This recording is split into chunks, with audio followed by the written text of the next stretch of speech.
Welcome to Impostor Hour with Liz and Greg. We're here to explore the imposter syndrome that haunts creatives, delving into how it affects their lives and work. Join us as we chat with authors and artists about creativity, self-doubt, featuring imposter characters in their stories, and the occasional imposter who pops up in their day-to-day lives. Today, we have the pleasure of welcoming Anne-Sophie Jouhanneau to the show. Anne-Sophie is a bilingual French author based in the U.S. She has previously published novels and nonfiction books for teens, which have been translated into over 12 languages. The French Honeymoon is her debut adult novel. After graduating university in France, she moved to Amsterdam to begin a career in advertising. She then spent a few years in Melbourne before settling in New York City, where she lives with her French, Australian, American family, 2 gorgeous cats, and a whole lot of passports. We know her as Anso, and we're delighted to have her here today. Anso, thanks for joining us. Thank you so much for having me, Liz and Greg. Welcome! It's a pleasure. It's definitely the highlight of my day, so thanks for having me. Oh, ours too. So indeed. Yeah. It's so great to have you. Your book that will be coming out the week that this airs. It was just wonderful. We're going to talk about that. And I just want to say that, reading your bio, there's a lot of things that struck out to me, but I think this is the first time we might have had someone on the show who's lived on 3 continents. You're bilingual, which always also fascinates me, people who write in multiple languages. But just you're kind of like a geographic nomad. So is there any imposter syndrome in having moved to new countries, continents, cities? Can you talk a little bit about that and how it's informed your creative self? Yes, absolutely. I mean, I feel like I would be a completely different person if I hadn't. So now I've been in New York City for 14 years. And I feel like, that has definitely informed so much about me. And sometimes people will be like, I will travel sometimes in the US and people will say, where are you from? And I feel like there's no good answer. Because if I say I'm from France, they're like, wait, you just traveled all the way from France? And I don't really feel that way because I spent all of my adulthood outside of France. I mean, I feel French, but I don't feel like it tells only a small part of the story. But if I say I'm from New York, people are like, oh, you're not really from New York. But, at this point in my life, no, I am from New York. I don't know. This is the place where I've lived the most in my entire life. I've never lived anywhere this long before. But yes, I think I will say it's kind of crazy looking back because I think in my childhood and teenage years, my big dream was to travel around the world and live around the world, which is such a different thing than traveling when you're just a tourist for like a week or so or whatever. And I just somehow made it happen. Like it feels so far in the background for me in some ways, but I think my whole story of moving to Amsterdam is probably would take the whole hour. So I won't subject you two to this because that's not the topic. But talk about imposter syndrome. Actually, I just faked it so hard until I broke that door open to get first an internship and then a job at an advertising agency in Amsterdam. And then while I lived in Amsterdam for a few years before I met a guy who was from Australia, and I'm like, oh, great. Let's add another country to my list. And I was very much like, let's move to Australia, as you do when you're like 25 and what's the big deal? Now I feel like it would be like such a big, huge project. And at the time I just shipped a few boxes across the world and off I went. And anyway, and while we were there for a few years, he had the opportunity to get a job in New York. And I was like, take the job in New York. Like I want to live in New York, just take the job in New York. And so we came for 2 to 3 years, and that was 2011. Wow. Well, the other thing that struck out to me about your bio, and you mentioned going to Amsterdam, getting this internship, and then breaking into advertising, I feel like that is an industry, like book publishing, like a number of others, where it's just filled with aspiring writers. I mean, obviously, writing is a big part of that job. Were you kind of like cultivating your novelist side working there? Did you know when you took that job or you wanted to break into advertising that was the path for you? No. So funny enough, I was not writing in advertising. I was not a copywriter, not for the first few years anyway. I worked as what we call an account manager. So the people who are the liaison between the clients and the internal team. So it's like project management and client services, essentially. I did get to write a little bit because So this is a slightly complicated one. I worked for a Japanese agency. I worked at the European headquarters of a Japanese agency. So we adapted the Japanese campaigns of Japanese brands in all the European languages. And so occasionally when we would do work on pitches for new clients, I would do the French part. Like I would write the copy, the taglines in French. It was not my job, but I would just, they'd be like, yeah, you're French. Can you just do that?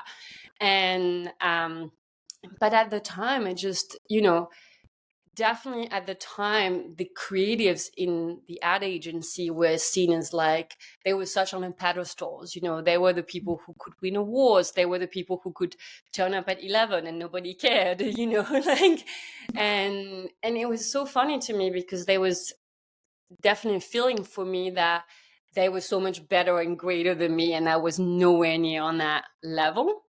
So I certainly didn't feel like I could do what they did, which ironically then I went on to do exactly that. But it just felt like such a different level of career and talent.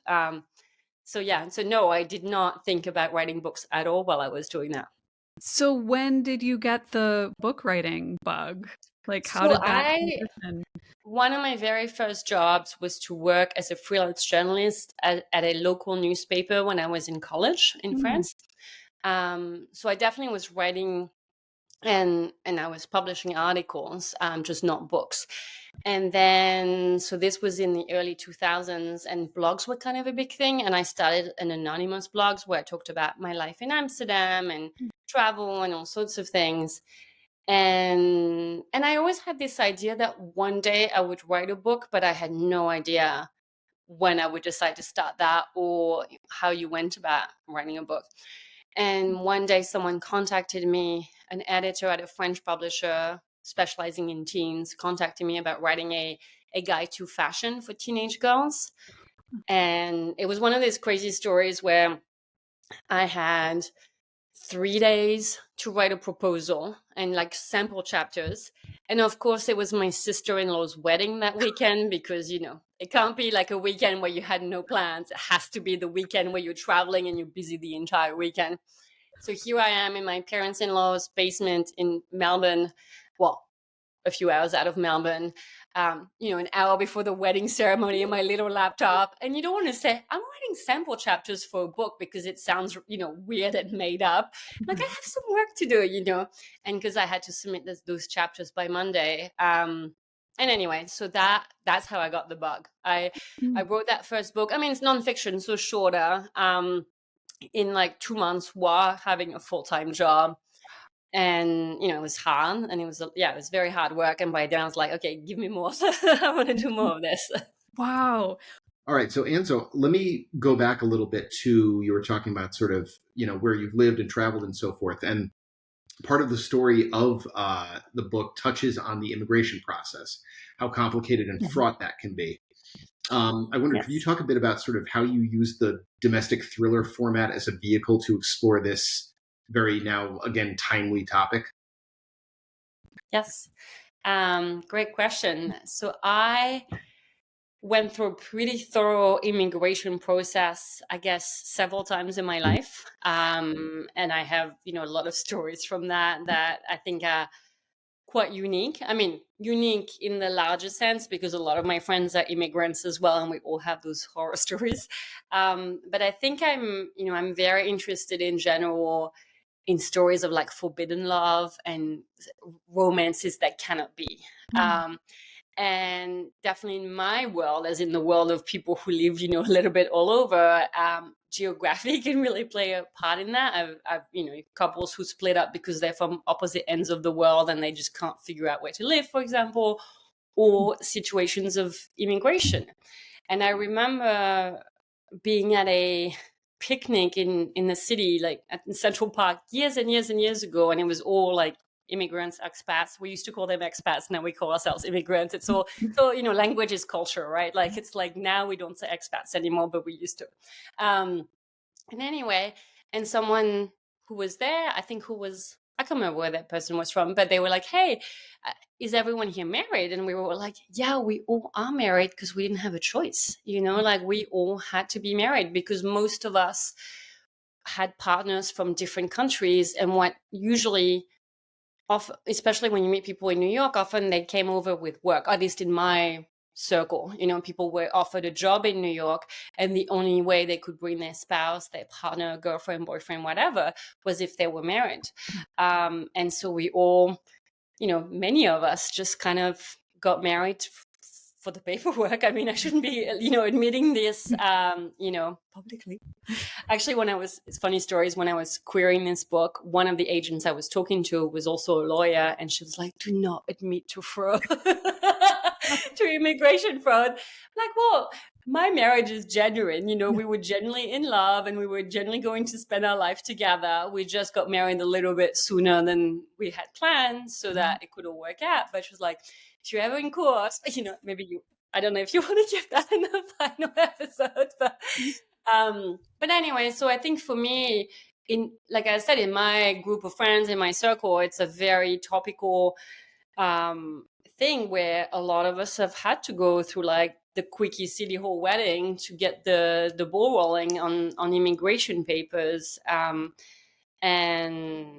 it's kind of fascinating that, especially, I think it's mostly relevant also for me because in France, marriage really went out of fashion for quite a while. I feel like it's very different culturally than the US, where for a lot of people it's considered like marriage is considered a little bourgeois, both the wedding part of it, the spending all of the money on the party, but also the marriage like, I guess there's this kind of view that you don't need the paper, like, divorce is so prevalent anyway, so whatever. And I think yes, I think it's considered a little bit old-fashioned. It's come back into fashion now, I feel like, but in the last 10, 20 years, it was considered a little bit old-fashioned to get married. But that is not, for people like me, I guess, was not really a choice. Yeah. Well, we've been kind of teasing it a little bit, but can you give us the setup of your novel? Because I want our listeners to be further enticed. And then also, after you do that, I feel like there was a moment of inspiration or something that really occurred to you, because it felt to me as a reader that like you knew exactly where you wanted to go with this book. So really? Yeah. I fooled you. All right. So The French Honeymoon is a psychological thriller about a Paris honeymoon gone horribly wrong. We follow three characters. There are 3 points of view in the book. One is from a woman called Taylor, who has just arrived in Paris, allegedly on a honeymoon, but she is without a husband, without suitcase, without luggage, but with a lot of stolen cash and a weird background story. And on the other side of Paris, we have these newlyweds called Cassie and Olivier, who are the ultimate perfect honeymooners in this glorious, luxurious suite.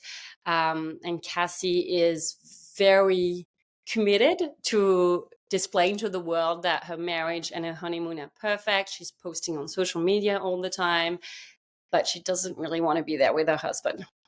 And then we have Olivier, who is the French immigrant who moved to New York City and met, as I say in the book, the wrong person at the wrong time, who he very much needed. He needed to meet the do-eyed American, and he found her basically in Cassie. I guess that's kind of and the three of them meet at some point. Their stories intersect. Taylor is fascinated by the idea of a perfect marriage and a perfect honeymoon, and Cassie and Olivier definitely put that on display to their peril. Maybe not. We don't know. Read and find out. We are at Impostor Hour here. We're big fans of first lines in books, opening lines, and you have a doozy in this one. I'm going to share with our listeners here. The opening line in The Paris Honeymoon is, "Sometimes Paris is a terrible idea." And I laughed out loud when I first read it. It's a delightful inversion of that whole kind of romanticism that people normally attribute to the City of Lights, right? What gave you the idea going in to kind of flip the script in that way? I think and I think this is very French. I'm very contrarian in my views. I like contrasts. I like to be like, oh, here is a beautiful city and it's very romantic, and people romanticize it so much, and that's where that line is repeated over and over. Paris is always a good idea. And as someone who has been very fortunate to travel a lot in my life, I have experienced loads of travel hiccups. There's been tons, when you think you book this amazing trip and then you end up being sick the whole time, or your luggage is stolen, or you get scammed at the airport, like whatever, like everything. I got locked inside an airport terminal once at midnight and I wasn't sure I could get out. This was many, many, many years ago, but I remember being like, everyone's gone and you like try the door and everything's locked. You're like, oh, I'm about to spend the night in an Italian airport by myself. So if you travel a lot, that a lot of terrible things can happen. And then in this day and age, we'll go on Instagram and show the most gorgeous pictures, and we don't show like the jet lag that's beating your head up at 3 a.m. and you can't fall asleep. And so I think I was having a little bit of fun with that. And you guys know I've published 2 young adult rom-coms, and one of them is set in Paris and is very much that dream version of Paris. And I think I was having a little bit of fun of, what if you go to Paris and you have a terrible time? What if you think someone's going to murder you? and I like, and one of my inspirations, to go back to Liz's question, was a honeymoon murder. That wasn't the only one, but I remember hearing that story. There's not just one, sadly, but of this couple who went scuba diving in Australia. And I don't know if you remember it. This was, I don't know, a while ago, maybe 10 years ago, or maybe not quite, but a while. And there's like a photo of the husband, turning off his wife oxygen tank. And that was a fairly straightforward case as far as, husband murders wife scenario. But I remember having this idea of like, how absolutely insane that you like allegedly, supposedly in love, you go on a honeymoon to the other side of the world, to like one of the most beautiful places on earth, and do something exciting, and all you want to do is murder your wife. And anyway, and I thought that was very, very interesting to play. I just really like to play with contrasts, and I was very drawn to that.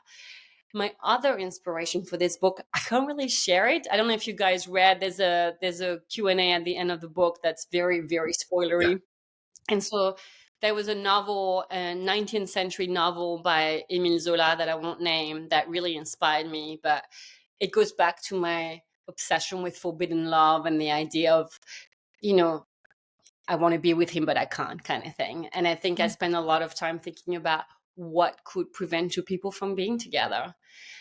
And, I'm trying to like not give away too many spoilers, but I really like the idea of the timing of life, and I think part of this goes back to my personal experience where, I'm living my life with someone who's from the other side of the world from me. And the day we met, I very nearly didn't go to that event where we met. And I debated a lot that morning about going and not going. And it was one of those things of like snoozing my alarm a dozen times, and eventually dragging myself out of bed and we were going on a day trip. This was in the Netherlands. And so we met at the train station, and we had this moment of like, this very like rom-com cliche thing. Or I saw this tall dude across the train station, and I was like, he looks kind of nice. And we almost nearly didn't meet, so, and I think about that a lot.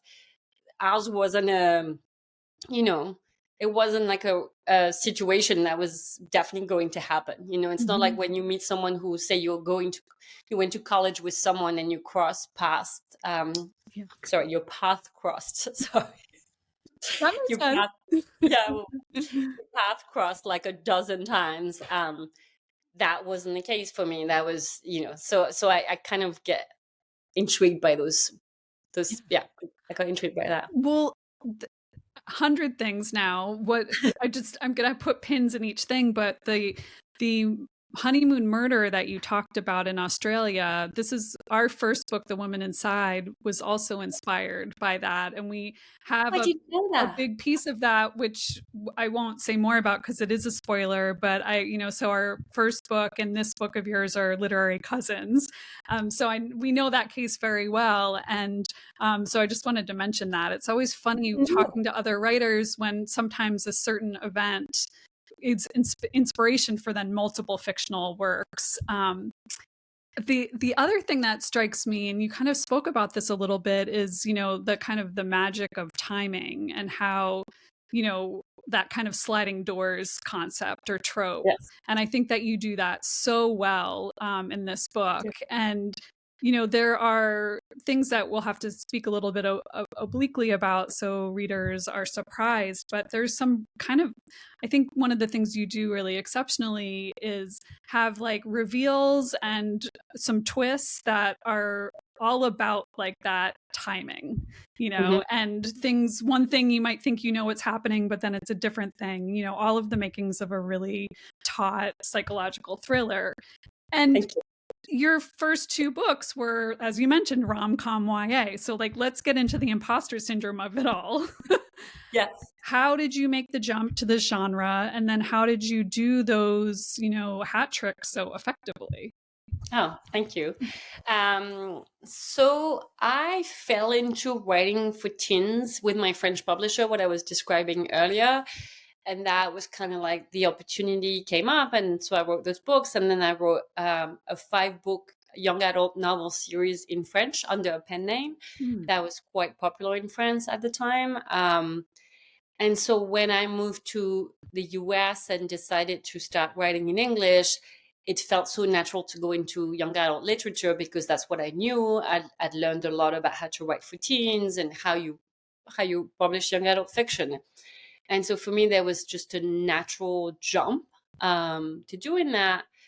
And then, when I worked on, this is kind of a long story, but let's say that when I worked on Kisses and Croissants, originally was a slightly darker book. And the finished product is, I'm sure people who know it would be very surprised to hear that because it's like, it's as pink inside as the cover is, it is very lighthearted. It is very swoony. It is, it's about ballet. I think there was a desire for my editors because we knew the ballet world could appeal to a much younger audience, like even younger than teens. So there was a desire to make it appropriate, I guess, for like a 9-year-old reader. So the book evolved into something much, much frothier and upbeat.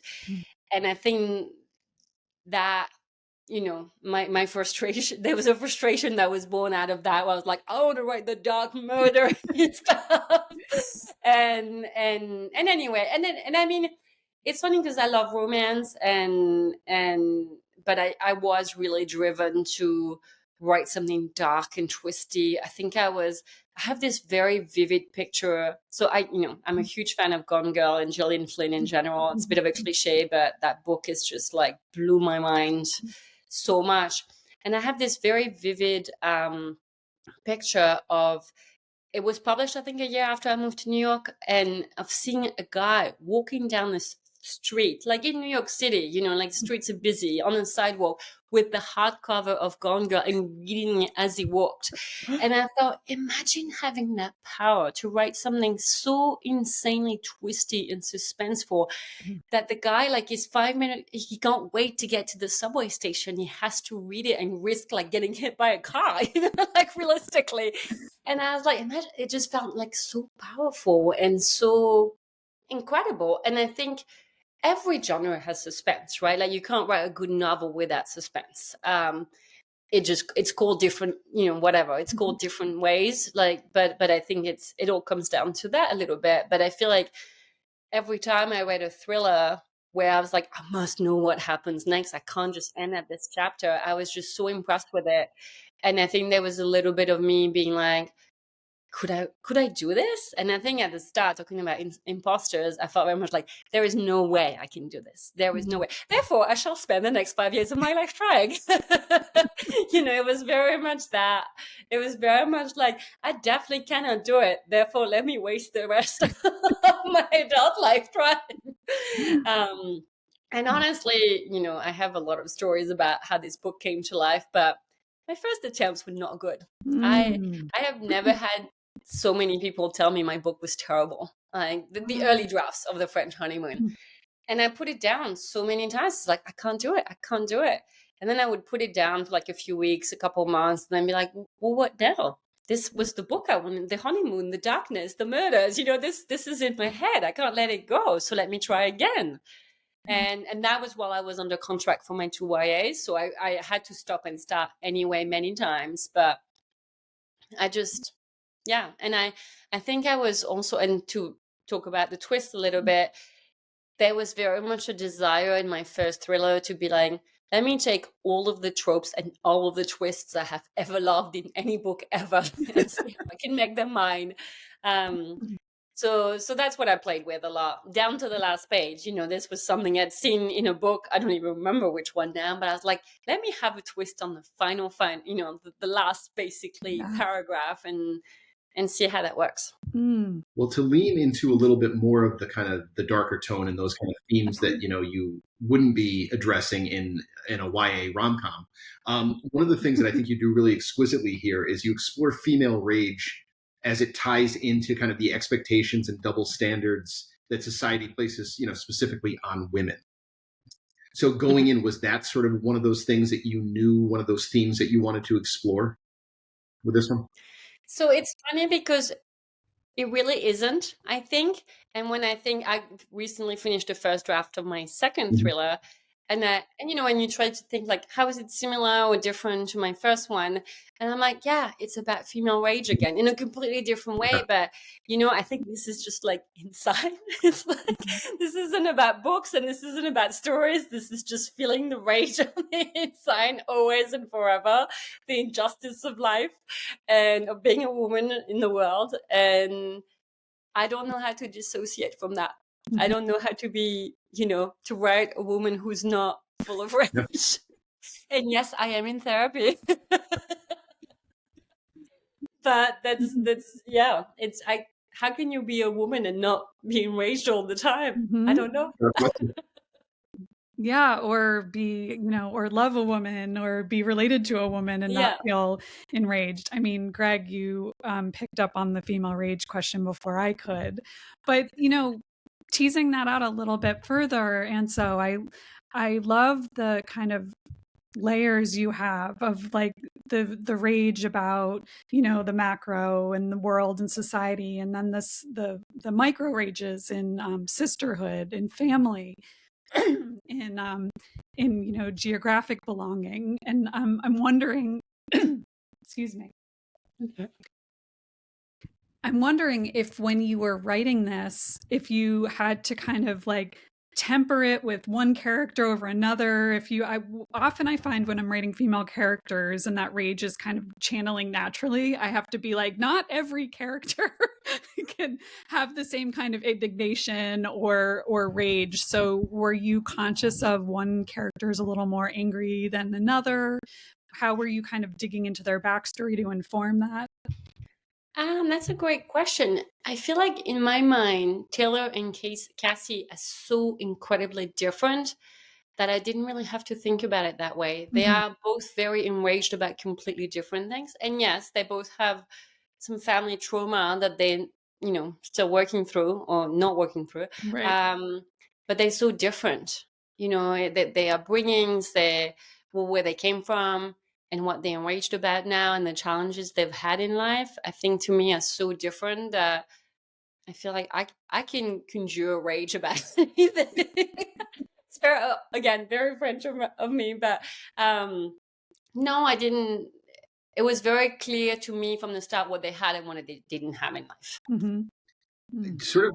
So sorry, I was sort of to follow that theme. I was really impressed with how you were able to maximize your dueling POVs in such a way to that point where you present, I don't want to say too much about any of the characters up front because part of the fun is discovering the characters and all of their kind of, motivations. But there's a character that is, I think sort of you could fairly say is kind of objectively deplorable, and you're able to present that. But then when you bounce back to that character's perspective, I really, as a reader, understand how they feel legitimately aggrieved in the situation. So how were you able to kind of strike that balance from, I guess, a character development perspective? So I'm gonna guess which character you're talking about. And so there's one character who started out as my editor called it, a mustache twirling villain. Sorry, I'm pronouncing this horribly, but there was one character who was so villainous from the first draft, and every piece of feedback I got on every draft was, can you make that character a little bit less evil? And I was like, fine. And then I did the less evil thing, and then the next bit of feedback was, so could that character be slightly less evil?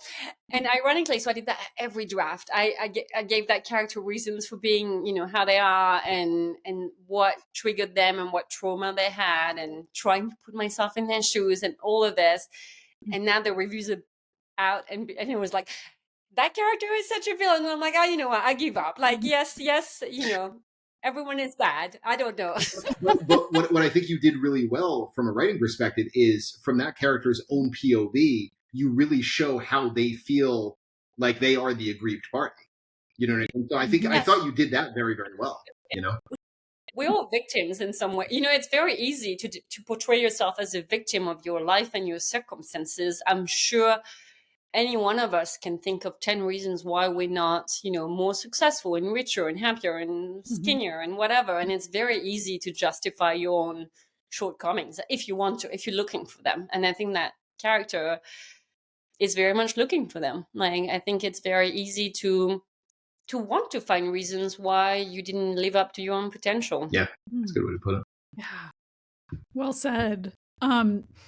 One of the things that I was wondering is timing wise. I mean, you talked a little bit about the early drafts and receiving negative feedback, and I would love to talk about that a little bit more because I think it's really useful for other writers to hear. It's certainly helpful to us that, you kind of kept coming up against obstacles, but yes, you finished the book and it's great. So can you tell us about like kind of the time in between and maybe like picking it up and putting it down, how that helped or didn't? And then also like where you kind of had the resilience to stick with it, because I think that there's so many unfinished novels for that very reason. Yes, and I think honestly that was the biggest lesson. I'm going to go back a little bit, but I once spent many years writing a novel that everyone loved the concept. This was years and years ago now. Everyone loved the concept. Everyone loved, all of the things. And I heard from so many people, this is definitely going to sell. This is definitely, I had originally written that story as a TV pilot. And, the amount of people who were so certain it was definitely going to get made. And then I wrote it as a book. It was definitely going to get published. I got an agent who was definitely certain it was going to get published, and it didn't sell. And then, I had other failures in the meantime. Fast forward to having the idea for the French Honeymoon, and that was kind of completely the opposite, where I had this idea like in my head, and I had the title from day one, which is very rare for me. I've gotten better at titles, but before then I just could never come up with the title. And this one, the idea came with the title. And every time I mentioned it to someone, they're like, I really like the title. The book is terrible, but I really like the title. The pages are really bad. And sorry, I'm losing my train of thought a little bit. But I think the two bits of inspiration, the Honeymoon Murder and the other novel I mentioned about that I don't want to talk about too much because it's spoilery, and the title, those three things really came together. And it was very hard to let go because I had the experience that you can write something that everybody, like a lot of people think is great. People think it's commercial. You have a good agent, you have all of the things, all of your ducks in a row. and you put it out into the world and it still doesn't land. And that was absolutely devastating. This was me going to bed at 6 p.m. and thinking my life was over, because it's like, I have a great concept. I wrote a great book. Everyone loves it, blah, blah, blah. And the publishers still don't want it.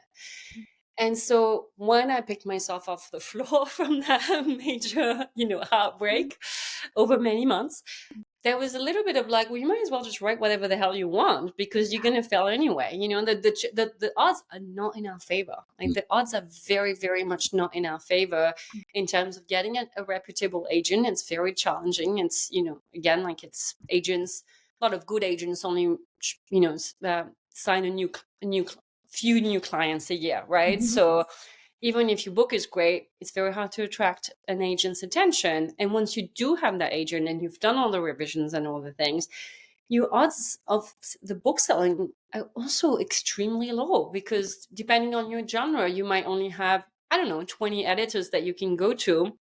And even for the French Honeymoon, we found a great home for it at Source Books, but there were a few rejections where it was like, oh, I love this book so much, I am heartbroken to have to pass on it. And you're like, what the hell?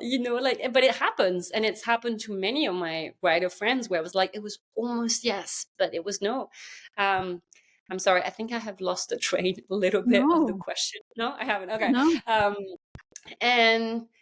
And so I think with this book, I would write like 50 pages, send them to a friend or whatever, someone I knew, and then be like, and I would put it down for weeks, for months. But then I thought, what now? I am attracted to this idea very much. And what is it going to do? This is a bit woo, but like, what is it going to do to my psyche in the background to have this unfinished project? Because at least my other novel that died on sub, it was a young adult contemporary, at least I finished it. At least I sent that to as many people as I could in the world, and every single one of them said no. So that page is turned, But I thought, how do I turn the page on this one if I never see it through?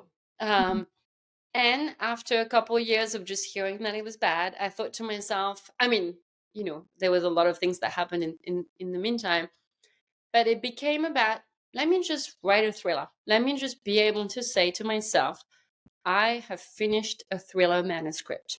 It will never get published, as evidenced by, the fact that we're doing this podcast. But it will likely never get published, and it's never going to happen. But at least let me have the satisfaction that I finished it.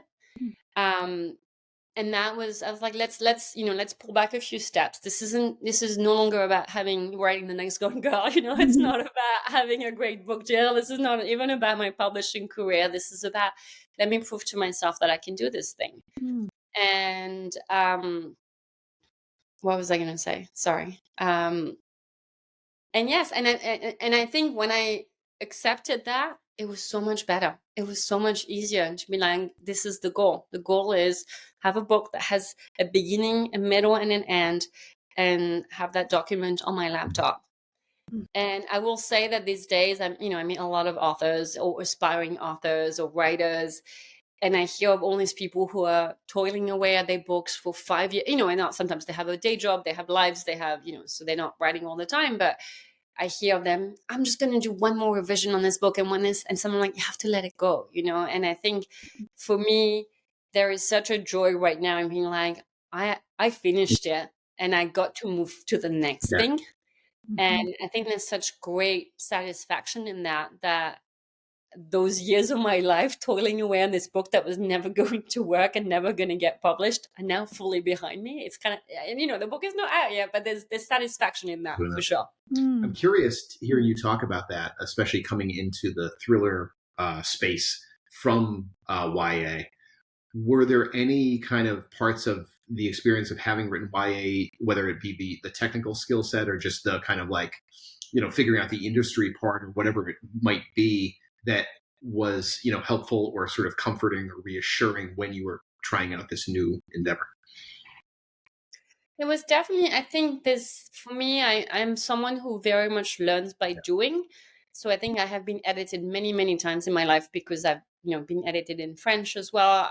As I mentioned before, I worked as a freelance journalist early in my career. So I think the process of being edited is that's what taught me everything. I've had the privilege of working with really excellent editors in my career, and there is nothing better for me to learn about writing a book. So definitely that.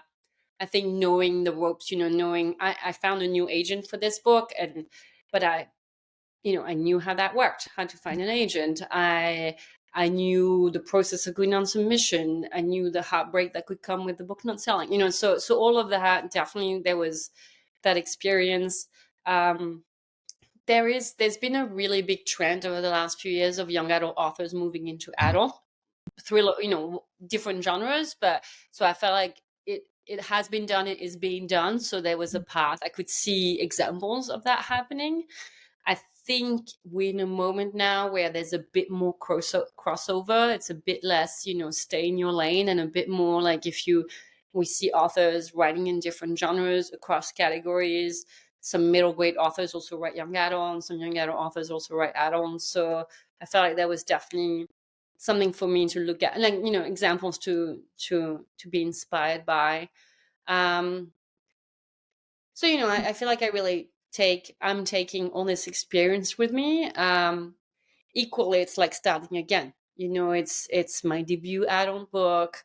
Up until after I got this book deal, I really had a moment of like, oh, I am starting over yet again, because I published in French a lot. But, when I moved to the US, no one cared about what I published in French. It did not count. It did not matter in any way. And so then I got published in YA, and then it just felt like, oh, here I am again. I didn't have any thriller writer friends. I had friends who published adult, but more in the literary space in general. So less in my new world. So I was like, let me go out and network and make friends, and let me try to be part of that community, because, here I am again starting. And I went to my publisher hosts like a cocktail hour around Thriller Fest. And I went there last year. So after I got my book deal, but I'm like, talking about being an imposter, I'm like, I'm in this room full of thriller authors, not just thriller authors, but a lot of thriller authors.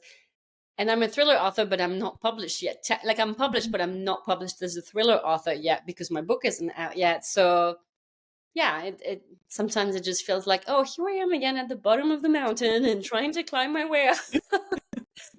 And of course, now I have an idea for a book that's, not even a thriller, because I think I'm going to do this to myself again. I want to write more thrillers, I should say, because if my agent listens to this, I probably shouldn't be saying that. I definitely want to write more thrillers, but I also want to explore other things. It's striking me as you're talking about this kind of,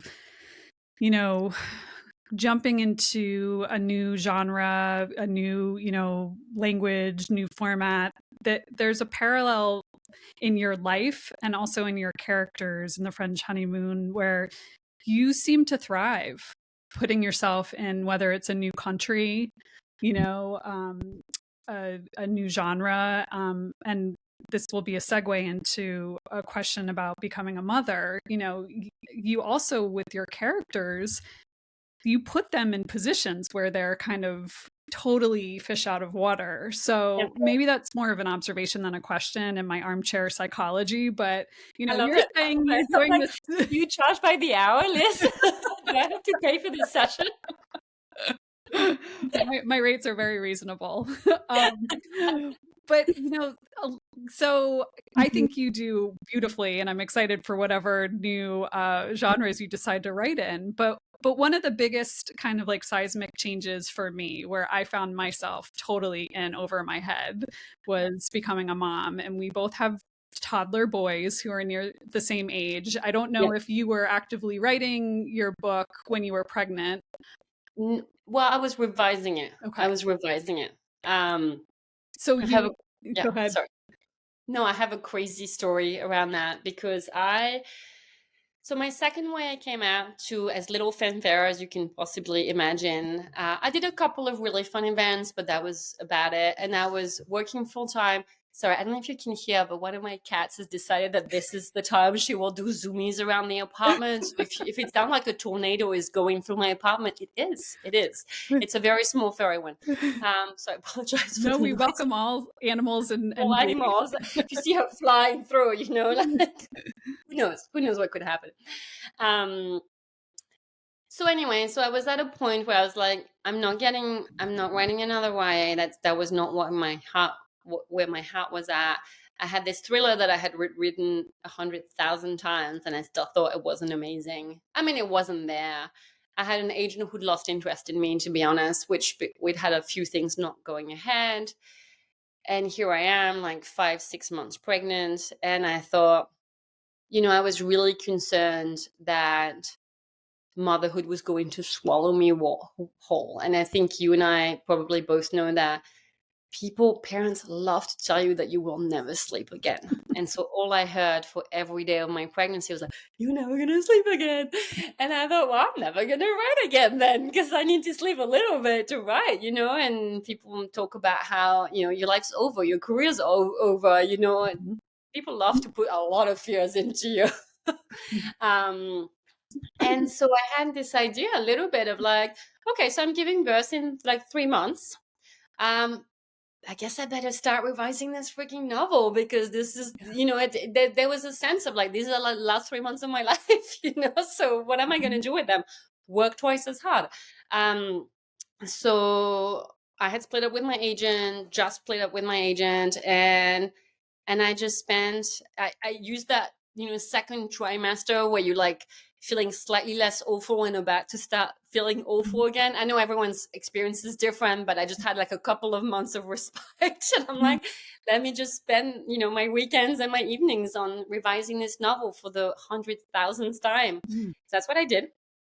And then I was working freelance. I quit that a little bit, like 4 weeks before I was due to give birth. And everyone's like, take the time to rest. You must rest. Go on nice little walks. Go for lunch. Go for this. I'm like, no, I'm going to pitch agents and I'm going to try to get a new agent. And I was like, you're crazy.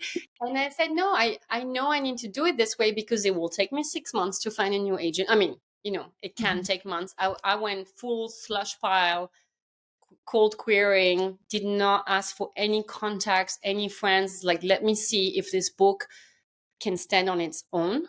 And not through like a friend of a friend who's like, hey, query my agent. Which, I mean, I'm very glad I did it that way. It was a little bit delusional, but that is how I live a lot of my life. And so I worked for a few weeks on my pitch letter, on my query letter. And it's like literally 3 weeks before I'm due to give birth. And I was like, now's a great time to like start pitching agents. Because I thought, they're going to take weeks and weeks and weeks to read. And maybe if I'm lucky, the baby will be like 6 months old by the time I have an agent. And maybe I'll be ready to pull my head out of the water and whatever. So of course I did that. And of course I got literally responses within 24 hours. I had, and I'm saying, of course, as in like, I am extremely grateful and lucky that this happened. But I was a bit like, oh, fuck, I really, really like, but talking about timing, I was like, this is not what I wanted. I had a plan. You people were supposed to take 6 months. I'm busy right now. And then I had an offer from a lovely, lovely agent the Friday before I gave birth on a Tuesday, and it was that Friday. And she's like, so what are you thinking? And I'm like, I'm thinking I'm about to give birth. I'm thinking I really should not have been doing this way. And I'm like, well, as is customary, you usually give 2 weeks to the other agents who are still considering for them to like potentially offer if they want to. So here I am, literally hours before I give birth. I did not know it, but like emailing everyone, being like, hey, so I have an offer from an agent. Do you think you could potentially get back to me the next 2 weeks? And anyway, and then I had one agent who is my agent now, was like, I'm interested. Are you open to doing revisions? And then I went to give birth, basically, and I didn't respond to her. And it was so funny because there was a time in my life where the idea to not immediately respond to an email from an important agent was absolutely horrifying. But literally, I'm in the delivery room and I said to my husband, hey, can you put an out of office on my email just so that if any agent emails me, they'll know that I'm not available. And things moved extremely fast. This isn't the story for this podcast, but let's just say that there was no time for anything. So the agent I ended up signing with literally was emailing me going, are you interested? You're not responding to emails. And I'm like, well, I have a reason. So I got home and I did calls with a few interested agents within days after giving birth, basically. So it was a little bit crazy. I went on a complete tangent. I apologize. I know this was not your question, but I think there was a moment, there was a drive for me to be like, if my life is going to be over once I have a baby, let me go out with a bang. Yeah. And so I did that. And what I found really powerful in that is I felt like I was starting from like 10 paces behind. It's like, I don't know that this thriller is all that good. I, don't have an amazing track record with my wives did fine, but I'm literally about to have a baby at 40. I'm going to be exhausted for the next however many months of my life. This isn't going to happen for me. So let me query the biggest agents at CA and WME and all the big agencies, because I might as well get rejected by the best ones, And I think I found something very powerful in that, and being like, that no fucks given kind of attitude, where if it is true that motherhood is going to destroy my career, then let me destroy it my own way. And so I found myself with a newborn doing revisions on this novel so we could go on sub with it. And it was, I think I was lucky. It was summer. My husband's job was much lighter. Then he went on a very long paternity leave. So it gave me a lot of opportunities those first few months. But yeah, there was definitely moments where it was kind of surreal to be like, I'm just doing these two things at once. And I didn't want it this way. I didn't plan it this way, but I'm grateful for the intention and for the attention, and I will take it. I would love to ask a question that both kind of speaks to this this idea of contrast that has come up a number of times in our conversation, and then also to the theme of the imposter on our podcast that we discuss, and that is one of the things that you do in the novel. Is a lot of it is about sort of putting on and keeping up appearances, and part of the fun for the reader comes from you as the writer gradually and very skillfully peeling back all of these layers of artifice that these characters have created. Could you just maybe talk a bit about that process? Because that was so much fun to kind of read along as those characters develop. Can you repeat? Because I feel like I'm like, I don't know what you're talking about, Greg. That may be a long-winded question. Let me see if I can get more concise. What did I do? I don't know. So much of it is, you're so much of the fun of the book and the way that you are able to kind of roll this thing out and keep the momentum up and all these things is that all of the characters are keeping up appearances, for just societally, and then also with one another, because you have all of these, again, these sort of dueling motivations and things. So just in terms of how were you able to, I guess, set those characters up? And then could you talk about the process of just as you wrote forward, very gradually peeling back all of those sort of layers of artifice?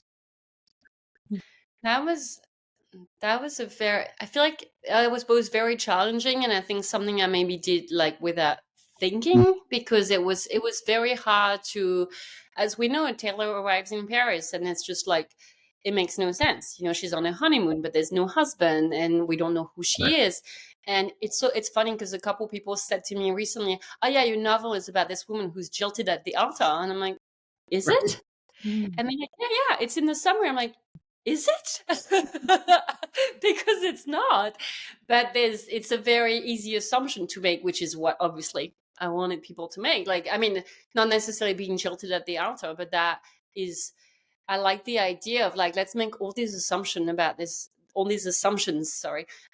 woman, and let me prove you wrong, dear reader. Let me prove you that you think you know and you don't. And it's kind of the same about Cassie. It's very easy to see her as this airhead who just wants to be famous on social media, and actually it was kind of funny because one agent who was interested, I was lucky that I had several agents who were interested, who were all very lovely, and it was a terrible decision to have to make.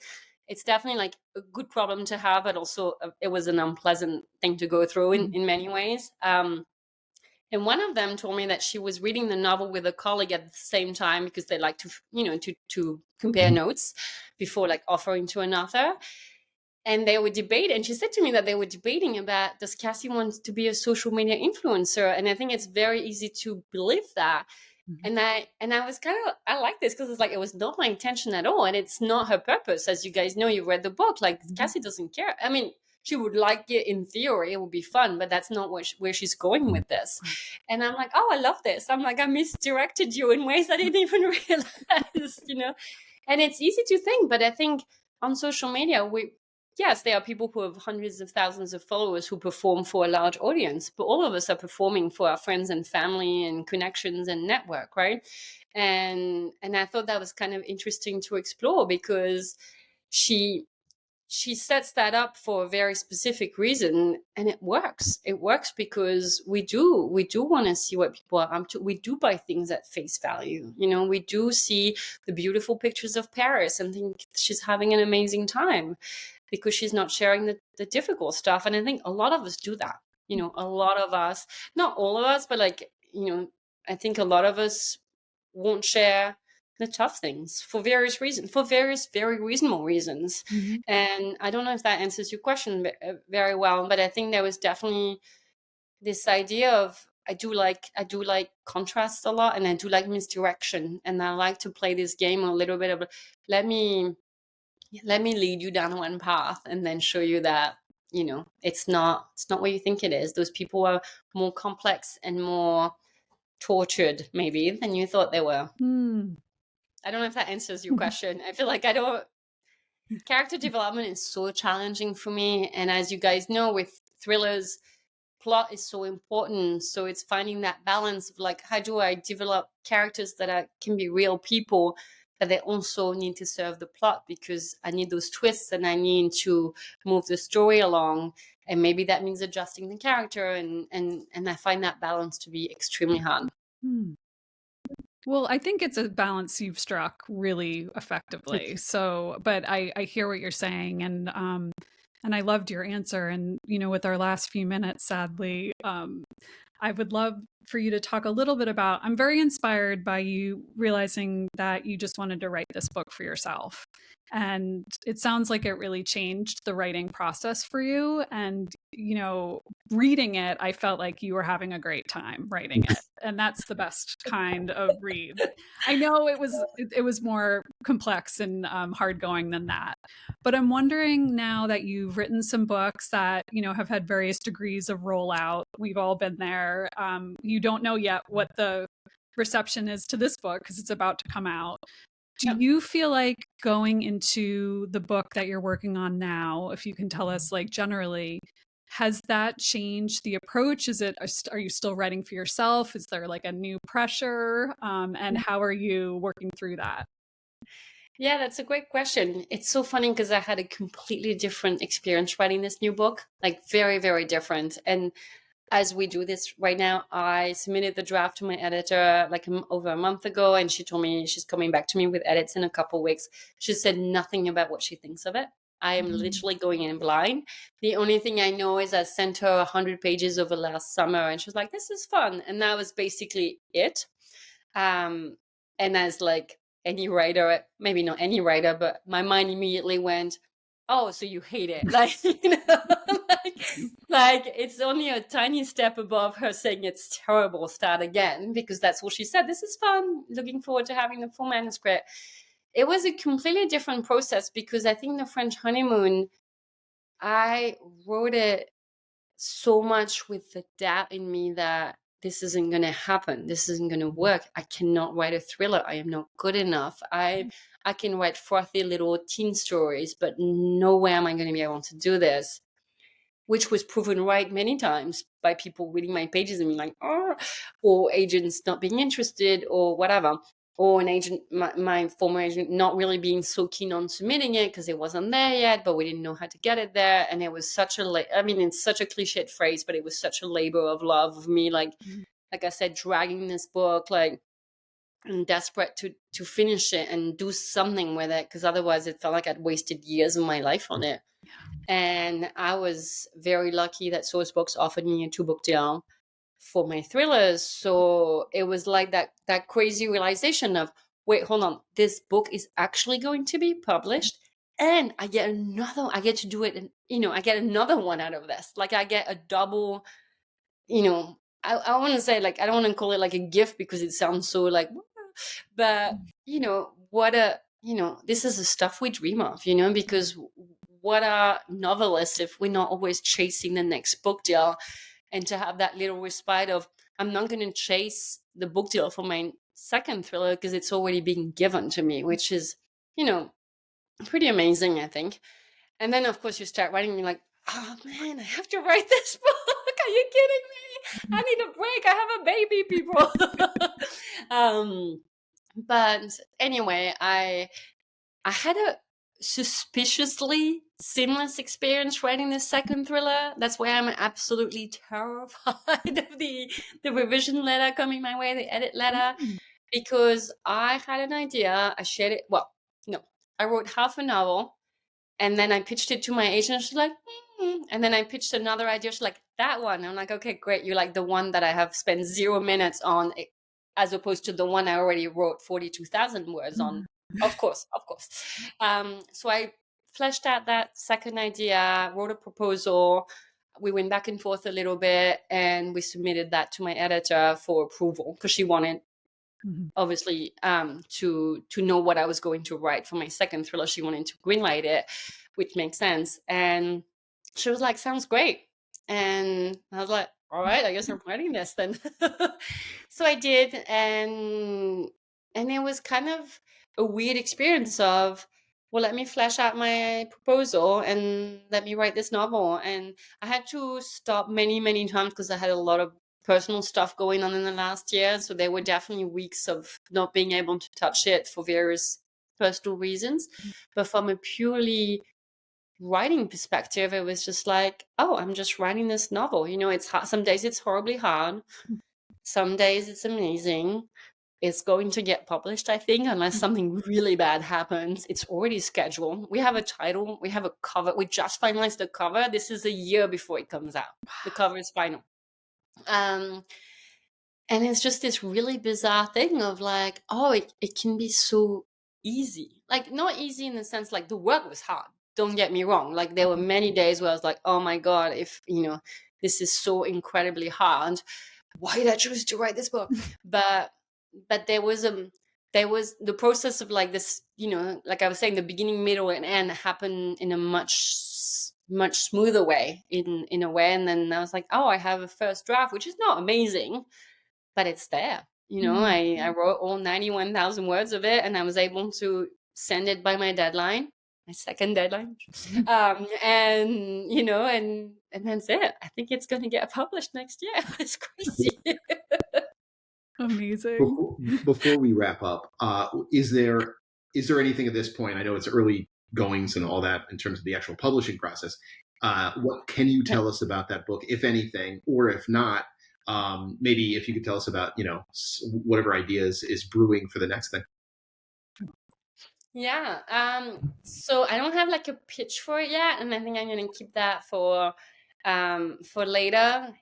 I'm calling it my like champagne and gowns and murder book, which is very much, I went full, like, if you think the French honeymoon is like glamorous Paris restaurants shopping, I'm like, hold my beer, hold my champagne, actually. Like, I just went full, I'm like, all of the pretty gowns and all of the parties, and there is so much champagne in it. And I was like, it's just, murder in high heels. I would say it is lighter in tone than the French honeymoon at this stage. I haven't revised it yet. It was a little bit of like, there was something about the French honeymoon that I would not change a thing about that book. I rewrote it enough times. It is what it is. But there were moments when I was writing it where I felt like I couldn't find an opportunity for levity. I couldn't find an opportunity for just a little bit of like lightheartedness, which I've seen done in other thrillers, which is hard. But I think in this one, I was maybe in a slightly more, I don't know if I should say upbeat state of mind, because the world is not very conducive to being upbeat, but there was a little bit more of a lightness to me writing, to me feeling like I said, it was going to get published, and it took me to less dark places, if that makes sense. It is still very much, female rage TM, but like, I feel like it's a little bit lighter. I even had like, I removed them, but I had quite a few jokes in there, and I was like, wait, it's supposed to be a thriller. Let's keep it slightly messier than anyway. Okay. So it is also set in France, which was not my intention, but I had a very, very specific setting in mind, and that setting, as I envisioned it, only exists in France. I know it sounds very cryptic, but you'll see what I mean soon enough. So I did worry, talking about being imposters. I don't want to be the French girl who just writes books in France about French people and their ilk. But I was like, no, this setting is I needed to write something in that setting. So wow. Yeah. Murder in High Heels. I'm like being very cryptic while telling you a lot about it. I want to read it now. I will. That was effective. I would also say, okay, this is a weird like author thing, but I'm obsessed with water. Like I have this weird thing about water. And so the French honeymoon, it starts with someone in a bathtub dying, maybe not, probably dying. And I had this idea that I was going to keep the water theme. It's not a theme, but in my head, it's a theme. And I petitioned pretty hard to have a bathtub and some water in the French honeymoon cover. And my publisher conveniently ignored my suggestions. I think it was one of the things where I put it in emails multiple times. And it was like everyone pretended I didn't say that. All right. Mm-hmm. And so my cover for my next thriller is just water. And I'm like, yes, this is my water book. It makes no sense. But I feel like you guys will get it. Yes. We get these weird obsessions. Yeah. I'm like, I want water on the cover. All right. We just wrote a book about where fire is the dominating element. So exactly. Totally have these things where you're like, no, I need the water. Mm-hmm. Yeah, well, this has been a fantastic conversation. I can't believe we're already at the end of it, but thank you for sharing your time with us. It has been a pleasure. Where can people find you out in the world, on social media? What's the best way to connect? Sure. So I'm pretty much everywhere at AS Jouhanneau, Jouhanneau. I'm mostly on Instagram. I have a Substack as well. If you search my name, you will find it easily. It's called Creative Encounters. But mostly, Instagram and Substack is what I use the most. And I have a website as well. And also, I get to be in conversation with you. I have the pleasure of being in conversation with you again in a few weeks, if you could give people the juice. Yes, absolutely. So I'm super excited to have the official book launch event for the French Honeymoon is at Barnes & Noble Upper West Side at 82nd and Broadway. It's Wednesday, April 16 at 7 p.m. And I will be in conversation with Greg Wance, co-author of Trust Issues. And many other books, and many other wonderful books, I should say. Well, don't miss that. And so we can't wait to have you back on to talk about the French water novel. More I love it. Let's call it the French water novel. Impostor Hour with Liz and Greg is created and hosted by us, Elizabeth Keenan and Greg Wans. The show is produced and edited by Bookwild Collective founder Kate Herget, and Scott Leeds composed our original theme music, and Steve Loama designed our logo. And you can find us on IG at Impostor Hour Podcast and online at impostorhour.com. Thanks for listening.